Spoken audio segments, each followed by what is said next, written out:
Hello students, welcome to our channel UGT Academics for English. My name is लब्धि Bhatia और इस video में आप first slide की ये पोएम बॉल पोएम पढ़ने जा रहे हैं। यूनिट 3 की ये सेकंड पोएम है जो जॉन बेरीमैन ने अपने एक एक्सपीरियंस को शेयर करते हुए सारे रीडर्स को बहुत बड़ा एग्जाम्पल दिया है, एक बहुत बड़ा लेसन दिया है। इस चैप्टर को अच्छे से समझना। ये पोएम है तो बिल्कुल नॉन पोएटिक वे में, लेकिन एक पोएम के तरीके से ये बहुत बड़ा एग्जाम्पल देती है। इस पोएम में कोई भी राइम स्कीम नहीं है। इस पोएम की लाइंस जो है वो स्टोरी की लाइंस की तरह है, काफ़ी ऊट पटांग है पहली बार रीड करने में। तो चलिए साथ में पढ़ते हैं ताकि लास्ट तक देखने में आपको सब कुछ अच्छे से समझ में आ जाए। इस वीडियो को एंड तक देखेंगे तो आपको फिगर ऑफ स्पीच और एक छोटी सी समरी भी मिल जाएगी। तो चलिए स्टार्ट करते हैं। जैसा कि यहाँ फोटो में हम देख सकते हैं कि एक बॉय है, एक छोटा सा बच्चा है जिसका बॉल हार्बर में चला गया है। हार्बर मतलब एक ऐसी पानी की जगह जहाँ पे बहुत सारी शिप्स या स्मॉल शिप्स या बिग बोट्स खड़ी रहती हैं और वहाँ पे एक वुडन प्लेटफॉर्म या फिर एक कंक्रीट प्लेटफॉर्म होता है जहाँ पे सब पार्क होती है बोट्स, और वहाँ पे बच्चे जो है वो खेलना पसंद करते हैं। तो बच्चा वहाँ पे बॉल से खेल रहा था और पीछे पोएट खड़े हैं जो ये पूरा व्यू देख रहे थे।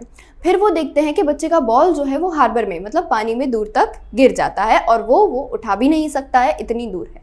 अच्छा, अब पोएट देख रहे हैं कि बच्चा जो है वो काफ़ी सैड हो चुका है, उसको बुरा लग रहा है कि उसे ऐसी सेंसिटिव जगह पे, ऐसी प्रॉपर प्लेस पे नहीं खेलना चाहिए जहाँ पे बॉल खोने के ज़्यादा चांसेस है। उसी की ये केयरलेसनेस की वजह से उसका बॉल जो है वो अब चला गया है। एक छोटा सा बॉल है और आ जाएगा, लेकिन वो पर्टिकुलर बॉल जो बच्चे के साथ इतना फ्रेंडली हो गया था, फ्रेंडली किस सेंस में हो गया था कि बच्चे को उसके साथ थोड़ा सा फ्री एक ऐसे कंफर्ट आ गया था। अब जैसे अगर मैं बात करूँ हमारे स्कूल बैग की, तो हमारा स्कूल बैग जो होता है जब हम अभी अभी नया लेकर के आए हैं तो हमें पुराने वाला ज़्यादा अच्छा लगता है। क्यों? क्योंकि उसमें तो हम 4 बुक्स के साथ साथ 2 ब्लेज़र भी डाल देते थे, ब्लेज़र और स्पोर्ट्स के शूज़ भी डाल देते थे, तो जैसे तैसे करके चेन्स बंद हो जाती थी। लेकिन न्यू बैग में सब चीज़ें संभाल के रखनी पड़ती है, प्रॉपर सेट करनी पड़ती है। इस बैग को उतना लूज़ होते टाइम लगेगा।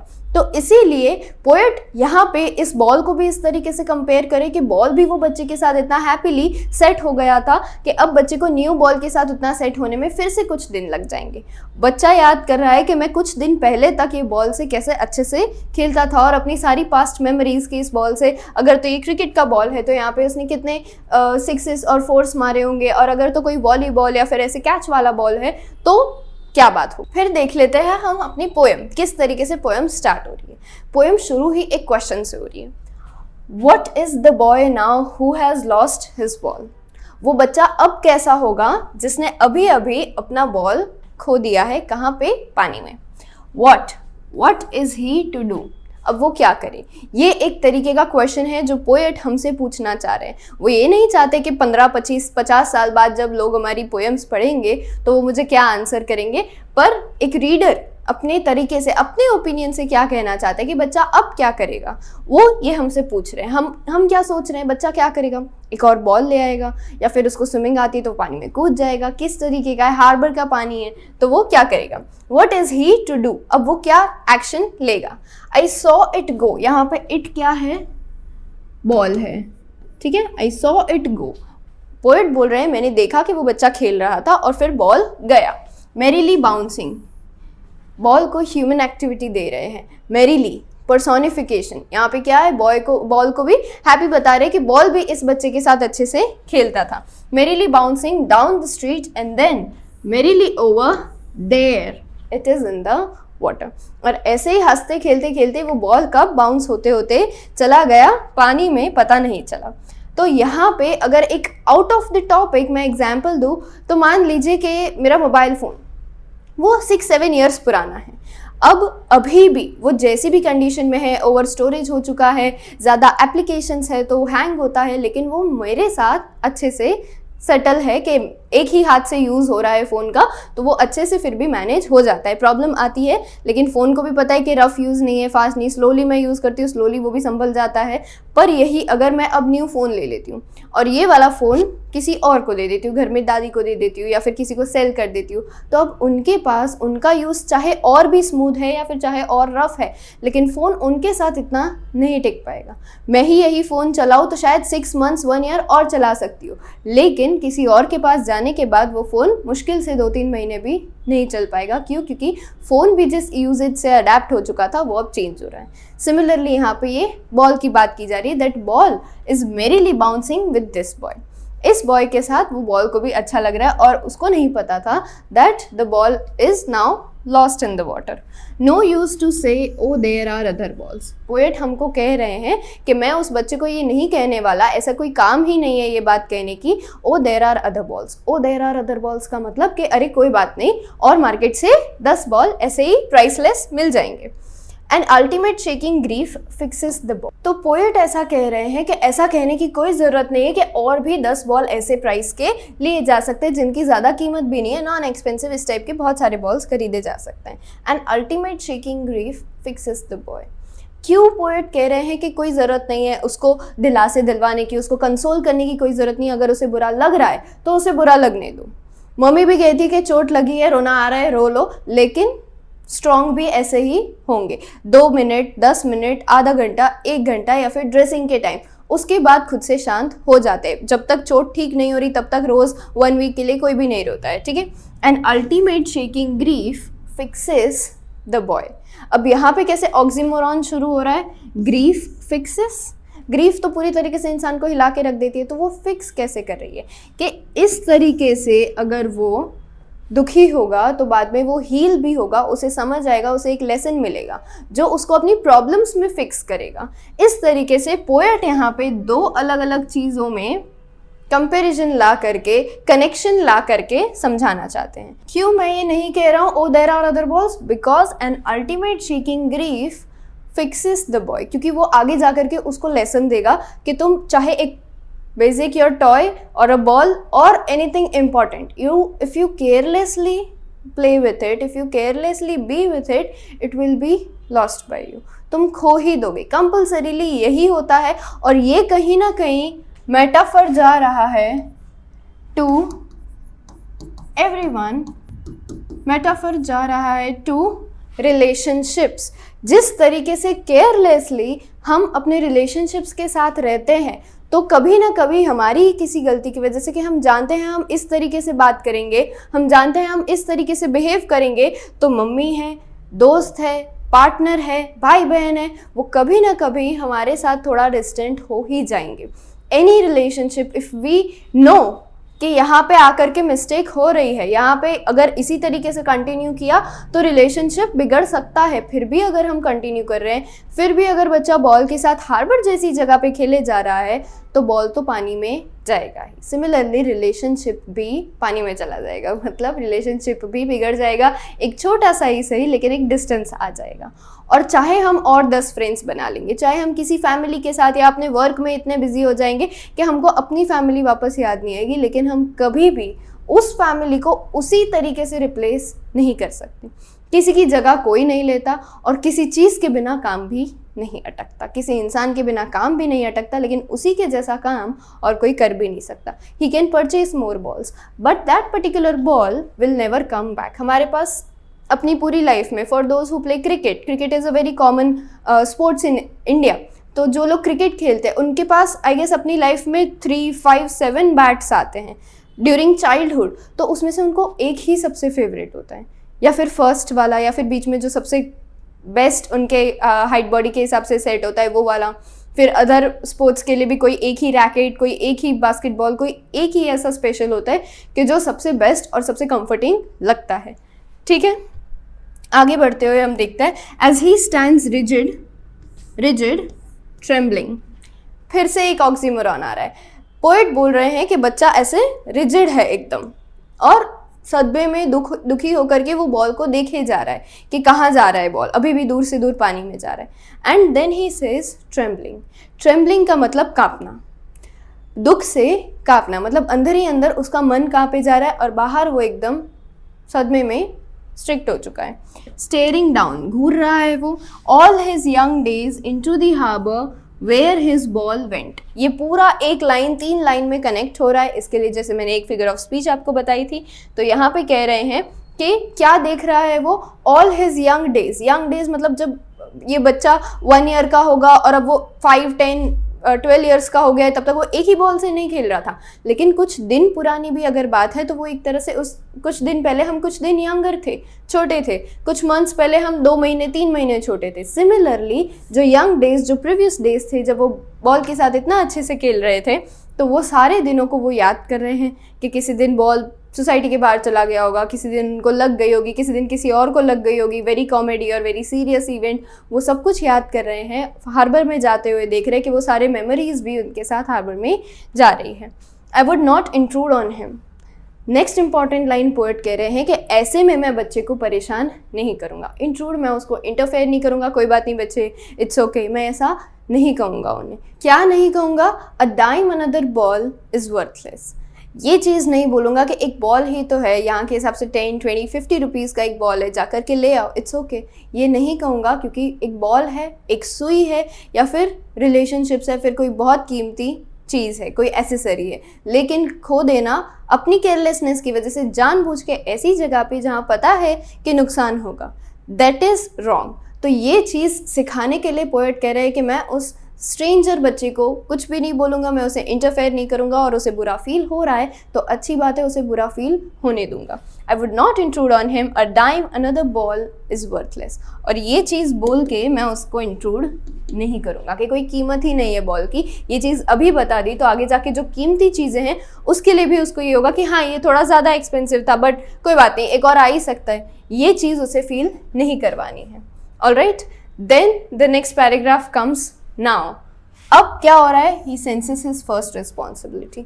बच्चा अब समझ रहा है धीरे धीरे, काफ़ी देर उसने देखा, सीखा, बुरा फील हुआ, लेकिन अब वो सीखने की तरफ जा रहा है। उसको अपनी रिस्पॉन्सिबिलिटी, अपनी पहली रिस्पॉन्सिबिलिटी एज अ चाइल्ड समझ में आ रही है। In a world of possessions, ऐसी दुनिया जहाँ हर चीज़ मेरा मेरा, तेरा तेरा, ये सब चलता रहता है कि ये चीज़ मेरी है, मुझे संभालनी है, इस तरह की दुनिया में उसने अपनी चीज़ जो किसी और को अगर कोई छीन लेता तो उसे अच्छा नहीं लगता, वो चीज़ खुद बिना किसी और को ब्लेम किए उसने खो दी।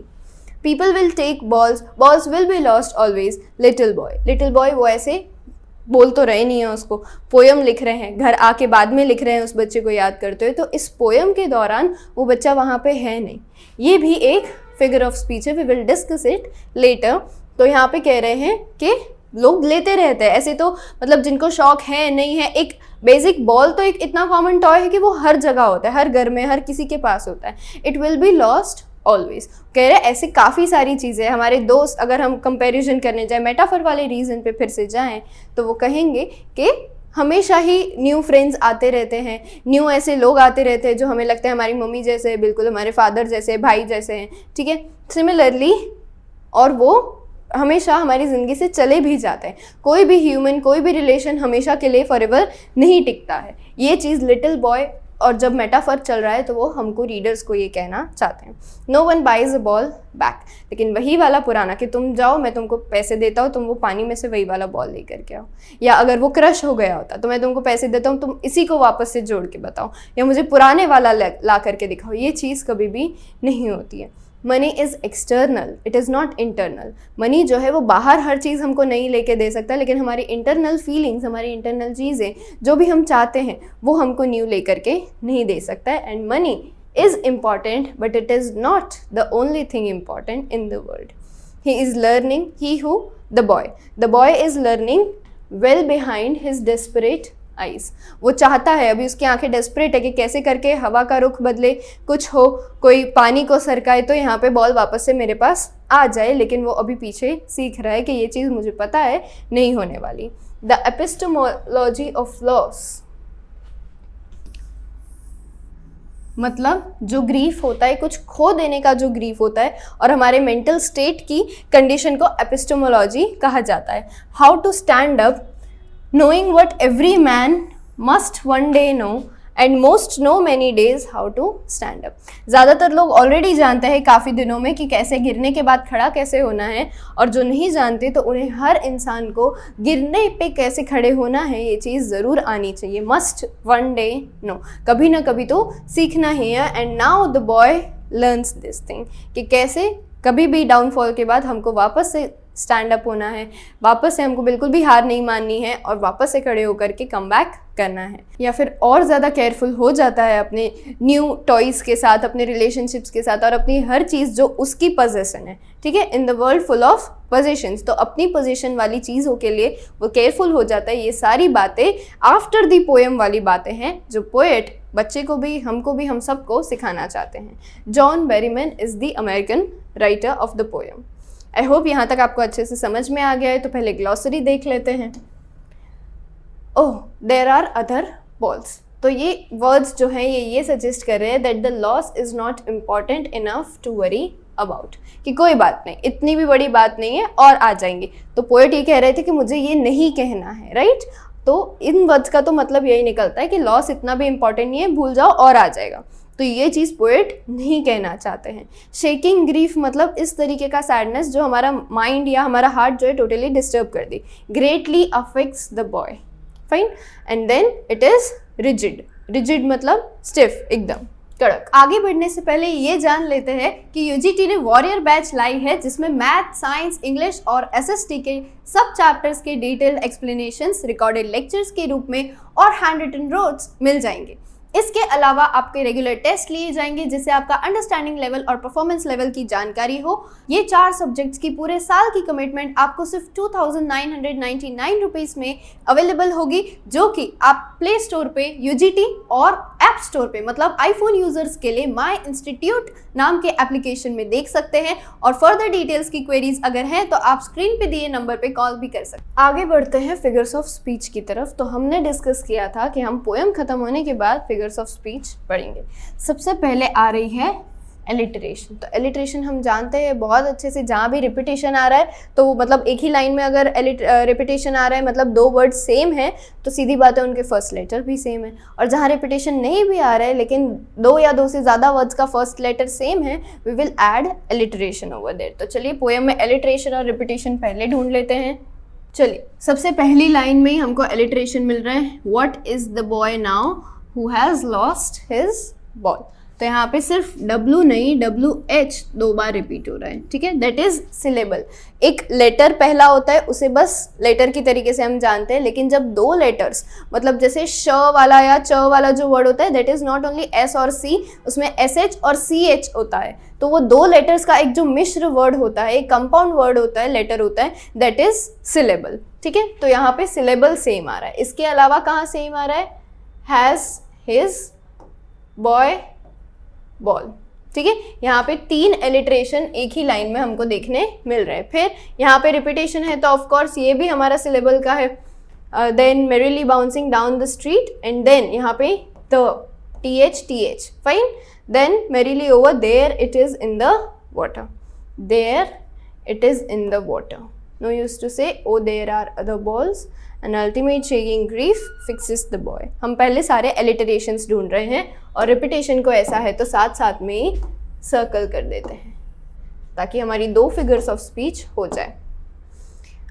As he stands rigid, trembling, staring down, rigid, trembling, staring down. अब यहाँ पे एक न्यू फिगर ऑफ स्पीच आ रही है जो आपने पहले कभी नहीं देखी है, which is trembling, staring down. यहाँ पे ये क्या हो रहा है, राइमिंग वर्ड्स आ रहे हैं लेकिन राइम स्कीम की तरीके से नहीं, एक लाइन में आ रहे हैं। तो इनको हम कहेंगे इंटरनल राइम। इनको हम क्या कहेंगे, इंटरनल राइम। मतलब एक ही लाइन में 2 या 2 से ज़्यादा वर्ड्स राइमिंग हो रहे हैं, ठीक है। ऑल राइट, चलिए। All his young days into the harbour where his ball went, I would not intrude on him, a dime another ball is worthless. तो ठीक है, आगे बढ़ते हैं। ही और हिज यहाँ पे आ रहा है, ठीक है। In a world of positions people, यहाँ पे P and P। Will take balls, balls will be lost always. तो यहाँ पे 2 बार B आ रहा है और बाद में एक और बार B आ रहा है, फिर लॉस्ट और लिटिल में L आ रहा है। और यहाँ पे रिपीटेशन भी हम देख सकते हैं। कहाँ देख सकते हैं रिपीटेशन, एक ही लाइन में 2-2 बार बॉल्स वर्ड आ रहा है। आई होप यहाँ तक एलिट्रेशन तो अब बच्चों को बहुत आराम से आ जाना चाहिए। And no one buys a ball back, boys a ball back. Buys a ball back क्या है यहाँ पे, कोई भी वापस से वो पुराना वाला बॉल खरीदने की बात नहीं करता है. Money is external. He is learning well behind his desperate eyes. Again he and his यहाँ पे आया है. And then I don't think so कहीं पे भी और कोई वर्ड है ऐसा. Yes, done. Most no many days how to stand up. ये हो गए हमारे सारे एलिटरेशन. जहाँ पे भी वर्ड्स को लेटर्स को अंडरलाइन किया है सिर्फ, दैट इज ऑल एलिटरेशन. तो हम देखेंगे हमारे 2 फिगर ऑफ स्पीच तो हो चुके हैं. चलिए आगे बढ़ते हुए हम देख रहे हैं रेटोरिकल क्वेश्चन हमको पूछा गया है और पर्सोनिफिकेशन. तो रेटोरिकल क्वेश्चन और पर्सोनिफिकेशन तो हमको स्टार्टिंग में ही दे रखा है. यह आ गया हमारा रेटोरिकल क्वेश्चन और यहीं पे आ गया हमारा पर्सोनिफिकेशन. बॉल को मैरी बोल रहे हैं, हैप्पी बोल रहे हैं. बॉल कैसे मैरी हो सकता है? बॉल खुश थोड़ी हो सकता है. That is a human quality. Fine. Then comes imagery. हमारे ये 2 भी हो गए हैं फिगर्स ऑफ स्पीच. इमेजरी पूरी क्रिएट की गई है जब वो बता रहे the all his young days into the harbour where his ball went. तो हम यहीं पे लिख देंगे ये वाला तो line. We will write it over here कि ये पूरा इमेजरी फॉर्म हो रहा है. डन. तो इसी के साथ हमारा इमेजरी का एक एग्जाम्पल भी डन हो जाता है. और लिटोट्स हमने देखा था कि जहाँ पे भी नो, नॉट और नेवर वर्ड्स आते हैं, जहाँ भी नो, नॉट, नेवर वर्ड्स आते हैं वहाँ पे हम लिटोट्स करते हैं. जहाँ पे भी पोएम में नो, नॉट, नेवर वर्ड्स आए हैं वहाँ पे हम लिटोट्स करेंगे.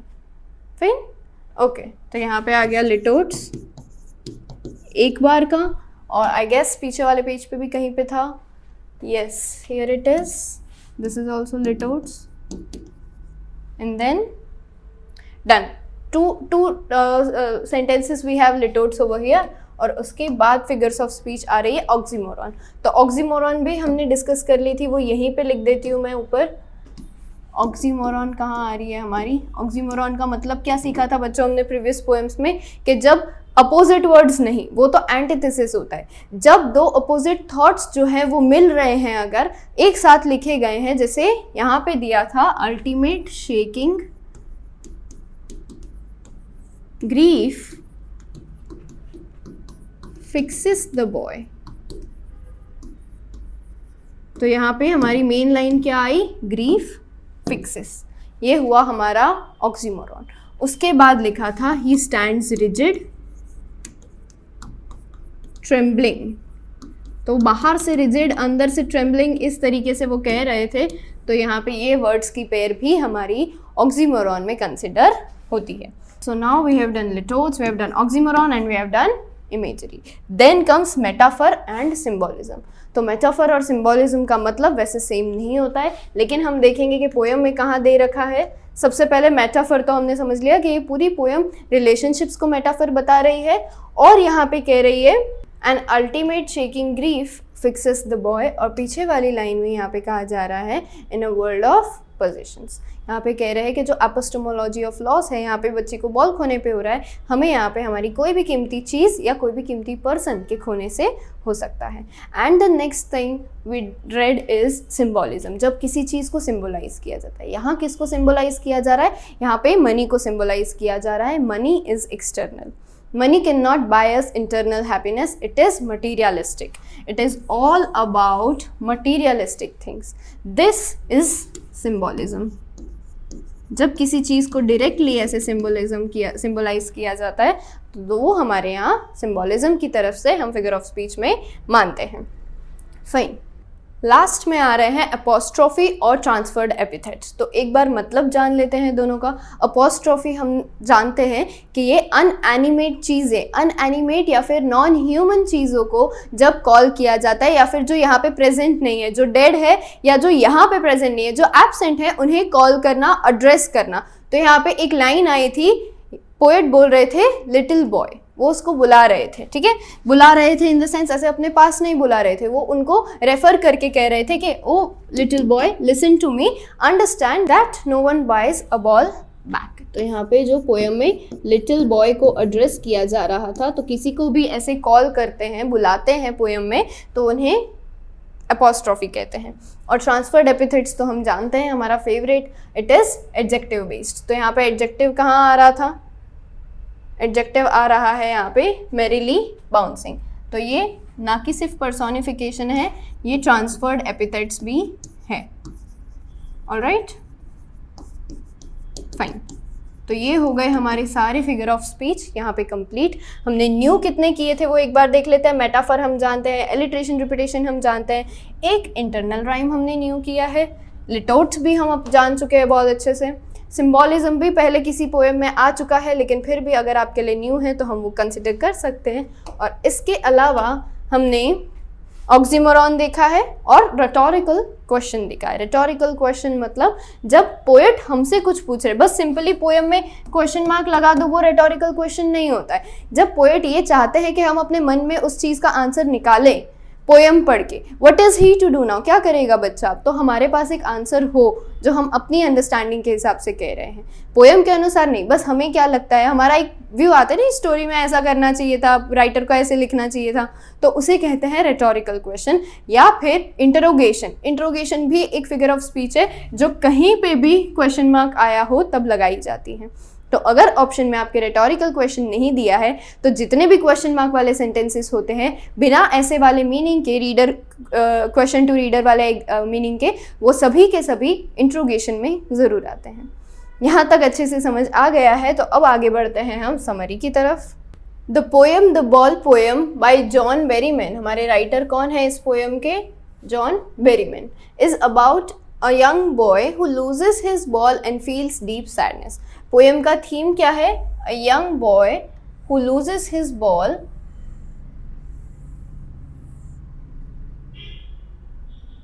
एंड फील्स डीप सैडनेस, ये है हमारा पोएम का थीम। ठीक है, at first the loss seems small, starting में तो हमको ये लॉस बहुत छोटा लग रहा है, लेकिन इस बॉय के लिए ये बहुत ज़्यादा इंपॉर्टेंट है।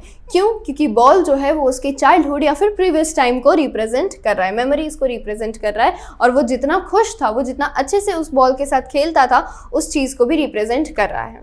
Through this incident the poet explains that loss is a natural part of life. इस इंसिडेंट से पोएट ये सिखा रहे हैं कि लॉस जो है वो हमारी लाइफ का एक नेचुरल इंसिडेंट है जिसको हम चाहें तो भी अपनी लाइफ से नहीं निकाल सकते। इट इज़ इनएविटेबल, हम अपनी लाइफ से लॉस का फियर या फिर लॉस होने का पेन नहीं हटा सकते, कभी ना कभी कुछ ना कुछ ज़रूर हमसे छिन जाएगा। ये बॉल अभी नहीं डूबता तो कुछ दिन बाद बिगड़ जाता, लेकिन केयरलेसनेस की वजह से उसके टाइम से जल्दी वो हमसे छूट गया, इस चीज़ का हमें दुख है। इंसान भी हमेशा, हमारे रिलेशनशिप्स जो होते हैं वो हमेशा टूट ही जाने वाले हैं, लेकिन वक्त से पहले हमारी गलती की वजह से अगर वो छूट जाए तो हमें बुरा लगता है। इस चीज़ को पोएट यहाँ पे रिप्रेजेंट कर रहे हैं। Through this incident, the poet explains that loss is inevitable from our life. Everyone must learn to accept it. The boy learns that no one can replace what is lost. जो चीज़ खोई है उसको कभी भी कोई रिप्लेस नहीं कर सकता। Money cannot bring back his feelings attached to the previous ball. यहाँ पे हम हाईलाइट कर देंगे। और फिर हमें कहा जा रहा है this teaches him an important life lesson about responsibility and growing up. इससे बच्चा रिस्पॉन्सिबिलिटी सीखता है, अपनाता है। The central idea of the poem, और मेन आइडिया इस पोएम से ये कन्वे किया जा रहा है that loss helps us become stronger and more responsible. Loss जो है वो हमें और ज़्यादा स्ट्रॉन्ग होने में हेल्प करता है। It shows that accepting loss is necessary to understand life better and move forward. आगे बढ़ने के लिए भी वो हमें प्रेरणा देता है। We can not always get back the things we lose and money can not replace our emotions और मेमोरीज। ये चीज़ पोएट बहुत खूब तरीके से उन्होंने अपनी पोएम में लिखी है कि पैसे जो है वो कभी भी हमारी पुरानी चीज़ों को लौटा नहीं सकता है, हमारी मेमोरीज को खरीद नहीं सकता है। The boy slowly understands this truth and learns to accept his loss. और पोएट ये कहना चाहते हैं कि इस एग्जाम्पल को लेके, ये जो एक छोटी सी स्टोरी उन्होंने अपनी पोएम में बताई है, इस स्टोरी को ध्यान में रखते हुए हमें भी इस अपनी लाइफ में यही चीज़ अपनानी चाहिए कि केयरलेस होना बंद करें और कभी भी अगर कोई चीज़ लॉस हो जाती है तो उसे एक्सेप्ट करें। आई होप आपको यहाँ तक सब कुछ अच्छे से समझ में आ गया है। इसी तरह बाकी की सब पोएम्स समझने के लिए आप चैनल पे प्लेलिस्ट में विजिट कर सकते हैं। All the best.